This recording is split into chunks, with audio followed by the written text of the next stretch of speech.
So this is a photograph of me and my little boy Charlie. He's about 4 hours old in this picture, absolute angel. He's about 4 years old now, and let me assure you that angelic state did not last. But if you look at my face in this picture, you'll notice some of the telltale signs of the brand new parent, that bewildered, dopey expression, and that fear around the eyes that says, oh my God, what have we done? This has all been some sort of terrible mistake. And I was afraid, I was absolutely terrified that in a few hours' time, we'd be expected to take this tiny, fragile creature home with us with absolutely no idea what we were doing. And so I spoke to our doctor, a wise old Indian gentleman, and asked him, okay, Doc, what is the number one piece of advice you can give me about getting this parenting thing right? And I'll always remember what he said. He said, just remember, you are the greatest teacher your child will ever have. And I let that sink in for a moment, and I shook his hand and turned away thinking, wow, that is the worst advice I've ever heard. You have to understand at this point, I wanted to know how to hold a baby so that the head didn't fall off. I wanted to know how to change a baby boy's nappy without him fountain urinating directly into your eyeballs, because they do that. But over the next few months, I began to understand what Dr. Padesi was saying. We are the greatest teacher our children will ever have. From this point until today, it's been mine and his lovely mum's job to teach Charlie how to do everything from walk to talk to not go to the toilet in his trousers, and really important stuff as well, like how to be kind and good and happy. And I'm not sure that should be the whole story, though, really. As important as we are as teachers in our kids' lives, as Charlie's got older, I've started to wonder whether there's ways in which we'd be better served as pupils with something to learn from them.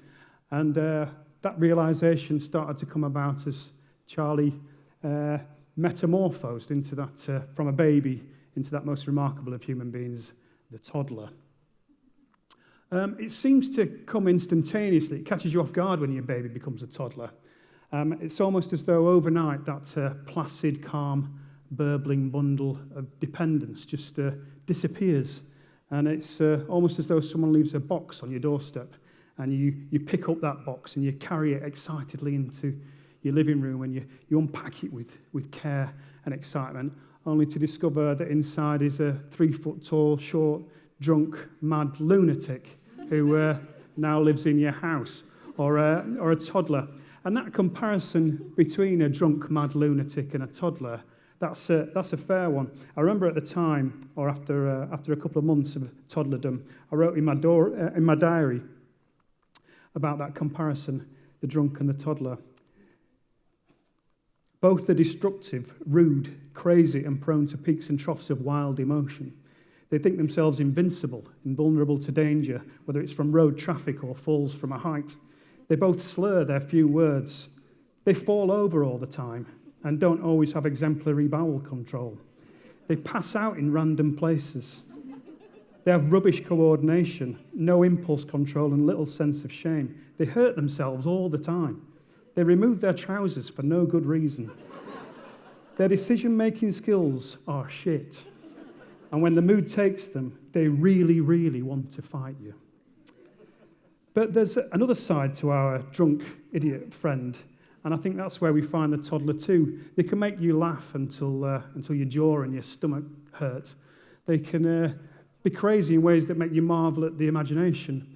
And they wear foolishness like a bright, happy coat, but they can also be incredibly sensitive and desperate to let you know how much you mean to them. And I think it's in this mess and in this madness where we maybe have just as much to learn from a toddler as we have to teach them. Take something as simple as the importance of play. Is there anything more joyous than playtime with a toddler? I'll be honest, I'm not always the most enthusiastic person when it comes to playtime with a toddler for obvious reasons. But for Charlie, it's like his number one priority all the time. I remember, I'm a stay-at-home dad, and I remember being home one day, and and with an insurmountable number of chores to do. And Charlie, being his usual helpful self, was sitting in our laundry basket, this laundry basket, in fact. And he was just sitting in it, refusing to get out. It was, he said, a space rocket. And impatiently and kind of tired and exasperated, to my shame, I explained to him that it wasn't a space rocket. It's just a laundry basket, and it's what I use to get the washing out of the washing machine onto the washing line. And I need it. And it took a while, but yeah, eventually he conceded and stepped out of the basket. A couple of hours later, when things were less fractious and we were trying to play a game, I suggested to Charlie that maybe he go fetch his space rocket and we could maybe include it in the game. To which he replied we couldn't do that, and for a really simple reason, and that was that it wasn't a space rocket. It was a laundry basket, just a laundry basket that you put the washing in to put out on the washing line. And I tell that story for a simple reason, really. I think these are the ways in which play is conditioned out of us as we get older. We're made to think of play as unimportant. It's secondary to really super important adult stuff that we should be doing. And it strikes me that maybe we're the ones who are wrong-headed about that maybe toddlers are the ones that have got their priorities straight. Because everybody knows that childhood play is really important for their development and all that sort of stuff, but play in adults has been shown to be equally important, if not more important. It's been shown to improve cognitive function, to slow down the onset of dementia. It releases a thing called BPRD, which is a chemical that encourages the growth of new brain cells. It makes us better communicators. It creates better relationships. It makes us happier. And the World Health Organization announced fairly recently that the biggest epidemic of the 21st century is stress. And play in adults is like a silver bullet for stress. It releases dopamines and endorphins and gives us the sense that we have a better work-life balance. The theme of the talks of these next 2 days, of today, is the word unbelievable. And you might think that there's nothing we have to learn from a toddler that could ever be considered unbelievable. But it is unbelievable to think that the solution to the greatest epidemic of the modern age, our plague, could be just in realizing what 3-year-olds have known all along, which is that play is really important. Anyway, I felt really bad for shooting down Charlie's space rocket like it was nothing. And I came up with some weird and pathetic story about how it was actually a space rocket all along, and the laundry basket was just its disguise, it was its camouflage. And for him to be really convinced, we had to attach some tinsel and glitter and bits of cardboard and stuff like that. But it was worth it, because aside from all the really good reasons why play is important, cognitive function, all that rubbish, the truth of it is that life is short. And the laundry, the washing, the stress of all those unanswered emails, that will always be there. The opportunity to go to space in a laundry basket with my favourite person on the planet, that won't be. Charlie's space rocket brings us on to another facet of human nature, a thing that elevates us as a species, that toddlers celebrate and that humans kind of devalue too much, and that's the imagination. In 1991, a researcher called Harris carried out an experiment that involved 48 toddlers and an empty cardboard box. And what he did is he took those 48 toddlers and divided them into two, and then individually he took each child into a room and presented them with an empty cardboard box. And half of those toddlers he told to imagine that inside was this cuddly, cute puppy, and then the other half he told them that inside was a monster. And they found something, they told all these kids, and they reassured them this was all just pretend and all just make-believe, and all these kids agreed, and they said, yeah, this is just pretend, it's just a game, it's just play. But they found something interesting. When they made an excuse to leave the room, they ended the game, put the cardboard box in the corner of the room, made an excuse to leave and observed the kids. And they discovered that those kids who'd been told to imagine a cuddly puppy would still approach the box and peer excitedly inside. And those that had told to imagine a monster would shy away from the box still and not go anywhere near it. And that's the power of the imagination at this age, when an empty box is a magic doorway. And it's true in our house as well. It's self-evident that since Charlie was born, we've bankrupted ourselves on buying him toys. So we bought him everything. I mean, one corner of our room has a play kitchen, another corner is a 6-foot inflatable dinosaur. We have toy boxes that grow on with jigsaws and train tracks and all that stuff, educational flashy lighty toys. And but between the ages of 2 and 3, Charlie's number one toy was this. It's a spatula. Not even a very good spatula. In fact, I've got it with me today. And the reason for that is because for him it wasn't a spatula. For him it's a sword or a lightsaber or a tool for digging up dinosaur bones in our back garden. And this is the imagination at its transformative best. And it's the closest thing we have to magic. And yet we do devalue it as we grow older, as we become adults. The thing is, as we get older, we think of imagination as something childish. So we think of people who overuse their imagination as kind of people with their head in the clouds or daydreamers, as though that's a bad thing. But of course, imagination, nothing is ever created without imagination. It's the only reason we have pyramids and iPods and moon landings and stuff. So I think it would be better if we took a leaf out of a toddler's book and maybe valued it and celebrated it a little bit more.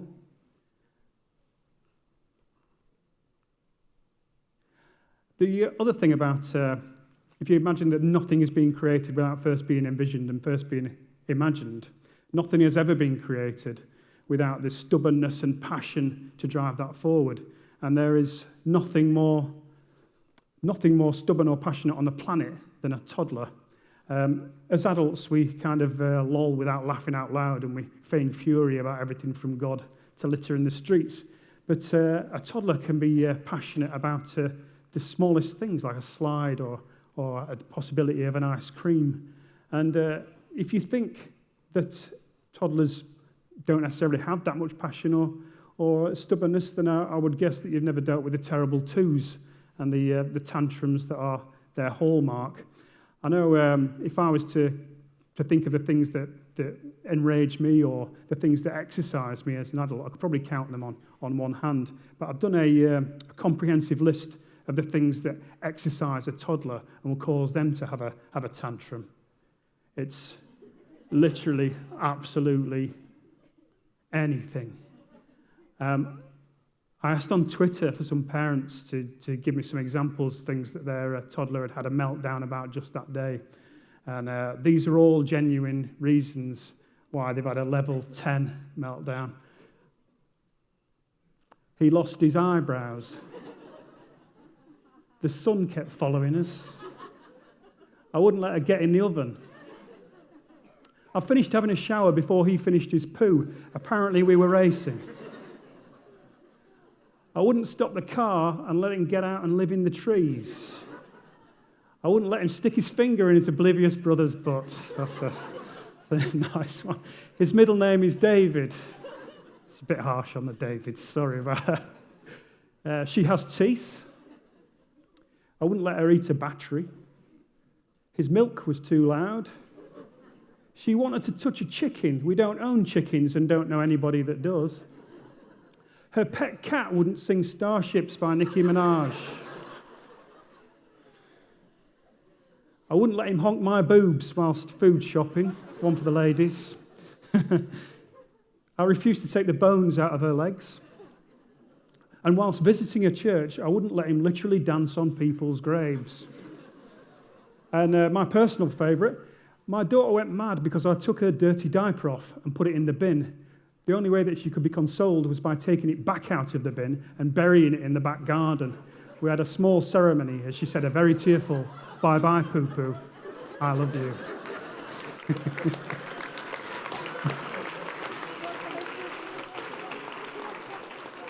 Yes, that's a weird one. That's a weird one. But what are tantrums? I mean, the word, or the origin of the word is disputed, but one of the possibilities is that it's an Old English dialect that means a gust of passion. And that sort of makes sense to me. I think, what is a tantrum unless it's passion before we were told to temper ourselves and keep down our emotions and conform. And I think sometimes as adults we maybe conform and temper ourselves a little bit too much. I certainly think it's true to say that I wouldn't say that we should necessarily like scream and shout when we don't get our own way. I don't think necessarily next time you're asking your boss for a raise and he says no, you should collapse to the floor like all your bones have been removed, the way toddlers do. But by the same token, I think it's possible that you could combine that childlike passion. If you can combine that with our imaginations and our playful natures, then it's true to say that there's maybe nothing that we can't achieve. So as I said at the very start, Charlie has just turned 4, and being aware that means that he's moving away from these toddler years and heading off to school, it makes me think a lot about what I want for him in that expanse of his future. And I think that's simple, to be more toddler. And so on his birthday, I wrote him a letter.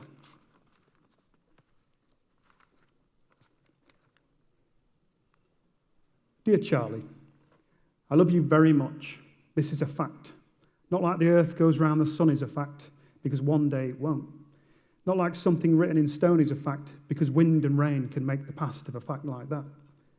No, this is fact, like up is up and down is down, and this truth is an immovable object, a law, like gravity or the speed of light. As I write this, you've just turned 4 years old, and at times, I'll be honest, you've been a real pain in the arse. That's nothing personal. Literally all toddlers carry this trait. I hope one day that you'll find this out for yourself and that when you do, I'm stood nearby to see it. But you're also kind and funny and imaginative, and toddlers carry these traits too. And these are traits that a lot of people tend to lose as they get older, which is a shame. Toddlers are better than adults in every possible way that matters. So here it is, the purpose of this note. Here is what I hope for you. I don't wish for you to be rich or famous or super smart, or that you marry into royalty, or that yours is the first footprint on Mars. I wish only that you keep as much of who you are right now as possible and carry it into the person who you will become. Because who you are right now as a toddler is something remarkable. You have no self-doubt, no shame, embarrassment, or awkwardness. You think love is not something to pursue, but something to share. You think rain is an opportunity and snow a wonder. Weather isn't good or bad, it's just the backdrop to the greatest show on earth, in which you are the star. You think the garden is a jungle, pebbles a treasure, a bathtub a pirate ship. You think farting is hilarious, always. Your religion isn't something to fight over. Your religion is a fat guy in a red suit, a bunny, or a fairy that pays you for your teeth. You laugh without a hand to cover your mouth. Your jokes make absolutely no sense, but they are never at someone else's expense. You think broccoli is disgusting, and you are not scared to say so loudly. And you don't care if cereal is rich in fibre, only whether it comes with a free toy or is shaped like UFOs. You think money is just paper and metal. You think of home as a castle, but the nursery you go to every Wednesday and Friday, this is a place where you can fall in love between breakfast and lunchtime. Your only experience of sadness or a broken heart is a ball over a fence or a cuddly toy left on a bus. And more than anything, me and your mum wish this could always be the case. It hurts to know that it won't be. We may be the greatest teacher you will ever have, but you are most certainly ours. We may have taught you how to walk, but you have taught us how to dance like complete fools. We may have taught you to talk, but you have taught us the language of monsters. And we may have taught you how to make Rice Krispie buns, but you have taught us how to dig in our heels and be dragged through the passage of time, rather than go hurtling through it, obsessed with work and money and things. Sunshine, as much time as you have spent in the last 2 years sitting on my shoulders, the truth is that in so many ways, it is me who has sat on yours. I may make you a giant, but you make me one too. Be good, Dad. Thank you very much.